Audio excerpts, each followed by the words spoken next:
Well, thanks everybody. I see a bunch of award winners on my screen right now, and lots of other folks are hopping on. We anticipate some good attendance, so hopefully we'll have a lot more folks join us today. Really, this is the one of the big highlights of our year. The Michigan Climate Action Network has been doing quarterly member meetings for the last couple of years, one of which is our annual climate summit, of course, that everyone knows us for. But this end of year, we did this last December as well, and ending the year with the awards is just seems like the way to do this work and to end by honoring all of the different champions and folks out there that are doing so much great work to address the climate crisis. So what we want to do with you all here today is we'll spend about the first 15 minutes talking through some of the MiCAN highlights of 2024, who we are and what we've been doing. Most of the team is here today to chime in on those pieces and share those remarks. And then we'll really turn it over to the Climate Awards program. We've got some prior winners here with us today that are going to give some updates and share the where are they now. And then we had such a tough time choosing the awards this year that there are multiple winners in a couple of categories. So most of our time will be spent hearing from them about their work and about all the ways that you can get involved with this incredible work that goes on across the state of Michigan. We'll conclude with just a little bit about where MiCAN is headed next, and you'll hopefully recognize our theme for these awards this year, being the same as our climate summit, around the idea of civics and civic engagement. And these awards were really themed around that interaction of civic engagement and social justice and climate action. So I'm so glad that you are all here today. Maybe if we've got a quick, folks want to quickly introduce themselves in the chat. I think we've got a fun prompt for everyone to be able to do that.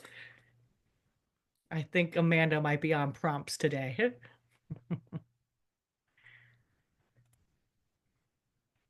I gotcha.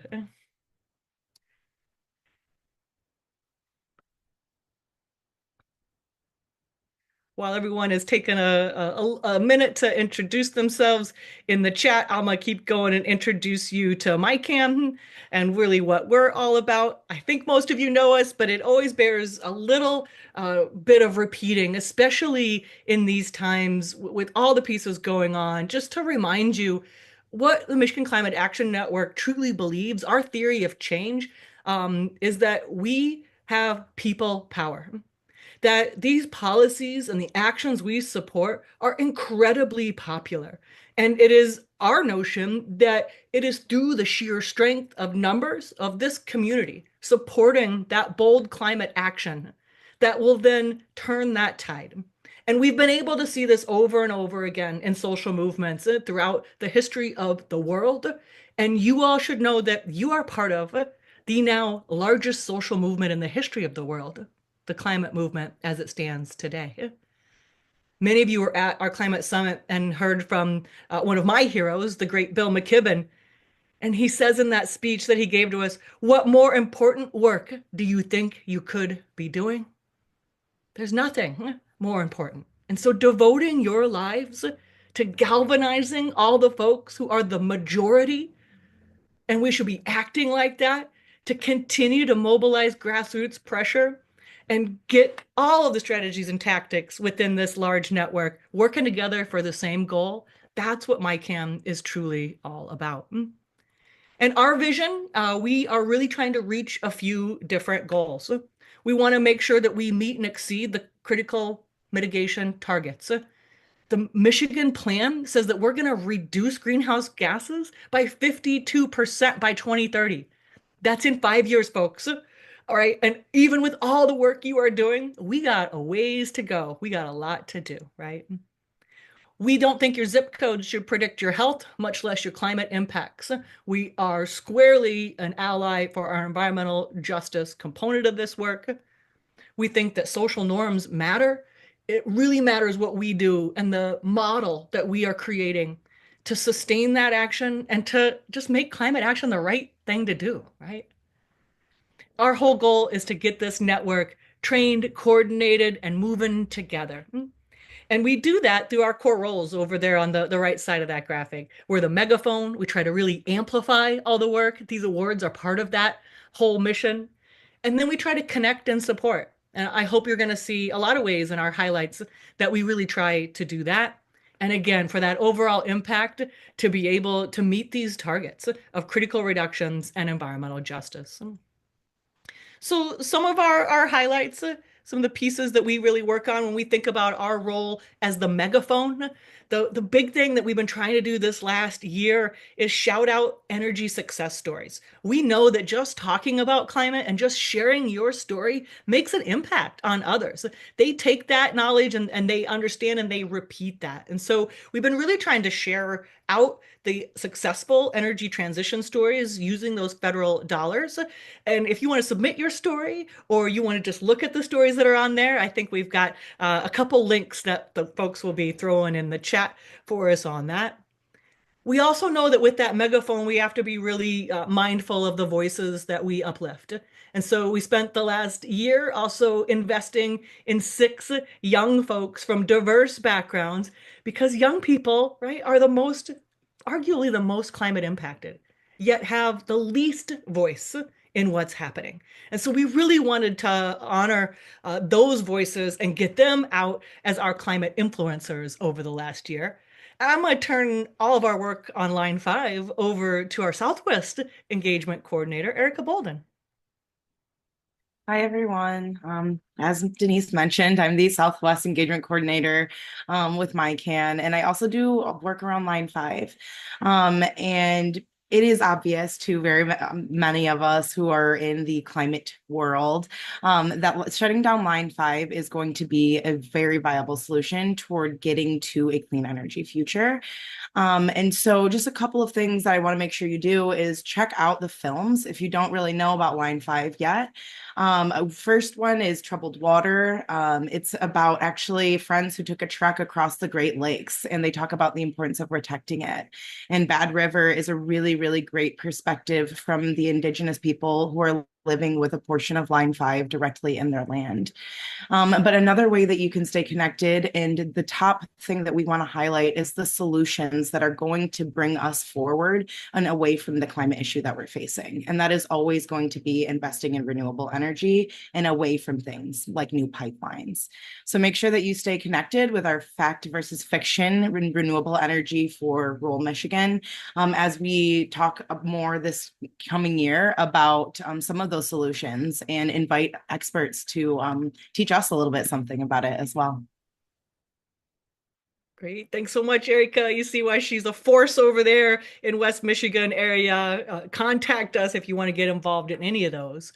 Really, the big campaign, of course, right, little election year that we all have survived is I guess the word that I would use at this point in time. Of course, we ran a huge campaign, really started at Earth Day through Election Day, and was about visibility and about making sure climate stays a top priority, not just in the public and the media, but for this election. And one of the great things we were able to do in that visibility campaign, and spoiler alert, this is one of the reasons why Janet Zine of Grand Rapids Climate Coalition is winning the award, because we basically modeled this whole idea after the Grand Rapids Climate Coalition and the work they've been doing. And one of the things that they were doing was yard signs, right? And the power of those signs is still really apparent. People look at them, they notice them. We had representatives absolutely notice these, and we were able to distribute nearly 800 signs throughout the state with our partner groups in Lansing and Kalamazoo and White Lake, Van Buren. I'm going to miss somebody. I should never give lists without notes. But wonderful. All of our steering committee really, really helped this project out. And we also ran a climate questionnaire that Amanda Robert, our network manager, really spearheaded. So I'm going to let her say a few words about that. Yeah, thanks, Denise. Yeah, as Denise mentioned, I'm Amanda Robert. I'm the network manager. I just want to talk a little bit about, first, it was really great to see those signs all over the state, so that was wonderful. But a little bit about the questionnaires. And so we actually had a lot of questionnaires answered. A lot 35 of them that went into the general election. And those were from all different parties. So that's really great. And so most of the people that answered, you can see from the graph right here, that most of the people that answered the questionnaire agreed with us on most issues. And so 13 of those people won their elections. So it's really important that going into next year, in the next couple of years, we hold them accountable for these answers they gave us. And then I also really want to talk about how we had questionnaires at the local level across the state with our local groups as well. And some of them did well and some of them had a hard time. And it can be really hard to get answers for these questionnaires. We know candidates have so many questionnaires coming at them, and we as C3s don't incentivize in the way of offering a spot or an endorsement or something of that nature. And one thing I hope that in the future, what we can see is that we can more clearly have the same language across all of the different questionnaires so that it's clear that this is a statewide campaign. It'll be a lot easier, I think, if we do that going forward to get those local answers, local candidates to answer their questionnaires as well. But yeah, we had a lot of great feedback. It took a lot of asking and re-asking and tagging and re-tagging of those candidates to get them to answer, making sure they knew that we were going to share their answers far and wide and at the summit. And so I think that really made a difference. Yeah.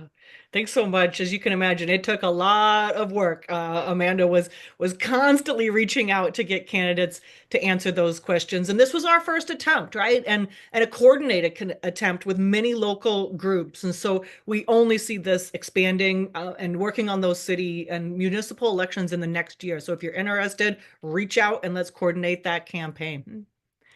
I hope most of you are at our little climate summit. And this really, above the megaphone, right? Our work is to connect and support the advocates.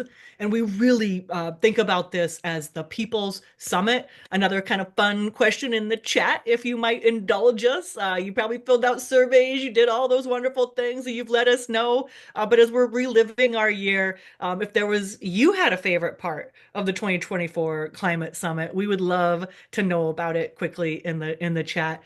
Everything from the art builds to the music to our keynotes by the Secretary of State, Jocelyn Benson, and of course, Bill McKibben, packed houses in their 1,100 registrants, over 50 organizations tabled that day and got to spread their actions across the state. It was a really magical day.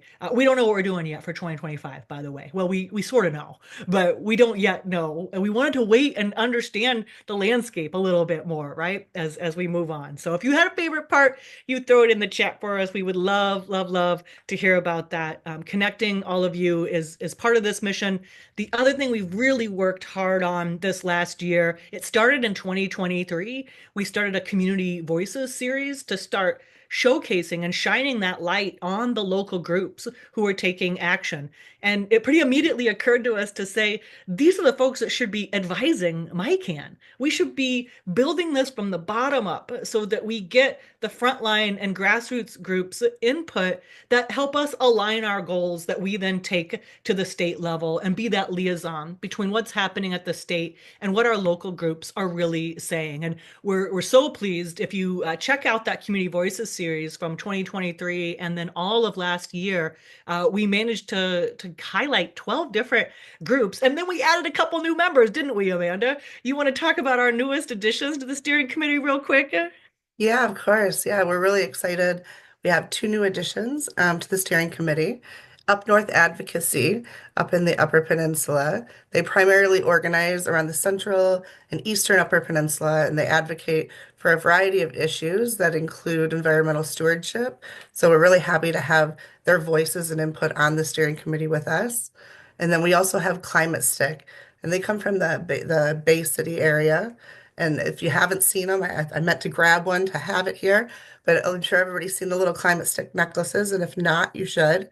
And so they focus on education on climate change and telling people how to talk about climate change using that really neat climate stick there. Denise has one with her. And so we're really excited to have them with us. They're a really engaged, active group, and so happy to have them on the steering committee. I know I love wearing my climate. It's a conversation starter, right? Again, just talking about climate and getting it out there is part of our work to showcase that we are the majority. We've also really been able to build up what we call Climate Culture Club that our digital community coordinator manager, Serena, leads. You want to talk a little bit about that? Yeah, I'd love to.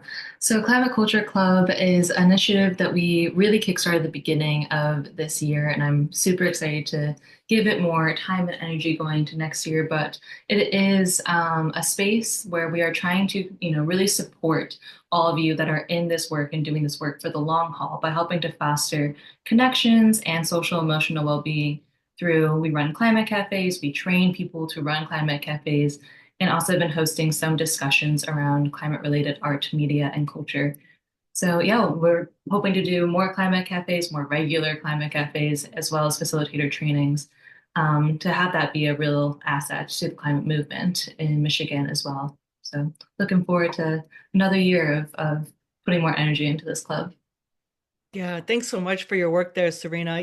Really recognizing and honoring the emotions that we have. It's been a long time missing thing from this movement is our position. And Amanda did a ton of work in sorting this out. So I'm gonna let her talk about all the new members. Yeah, so this is our MiCAN class of 2024. So we grew by another, 20% in membership from 133 to 150 this year. And you can see all of our new members listed here with their logos. And they are now on our website as organizational members. And we're just glad to keep growing. If you know member or if you know of groups that should be members of MiCAN and are not, or if you're a part of a group and your group's not a member of MiCAN yet, reach out to me and let's make that happen. Absolutely. Welcome to the class of 2024. There's always so many of you. We don't have a time to do individual shout out, but I bet we'll figure out a campaign on social media as I say that out loud and see my team nod. Yay. We'll give you all a proper shout out. And of course, we don't do this work without all of our members. So much of it is member driven, but we really have an incredible small but mighty team. Our staff has grown from roughly 2 people to almost 5 in 2024, and so we really are making a difference here. And most of our paid staff is the top row. There is still some part-time positions, but it really is the staff that drives this. And we're very, very lucky to have many collaborators and advisors who come and work with us and give us really high level strategic advice, as well as help pull off many of the campaigns that we're running, especially around the art and culture club and education pieces. So cannot do this work without so many of our valuable contributors and staff. And of course, our board of directors. A huge shout out to these folks who really help us at the grass tops level stay connected. We're very lucky to have some of the biggest organizations in the state as part of our board, helping us really make sure that we're on the right track. And MyCan became its own independent 501(c)(3) over the last year as well. So we've been a program, we've had our own fiscal sponsors, we've done all of that. We're happy to advise all of you on all of those steps, and we're just really proud to be in our own space now. Huh?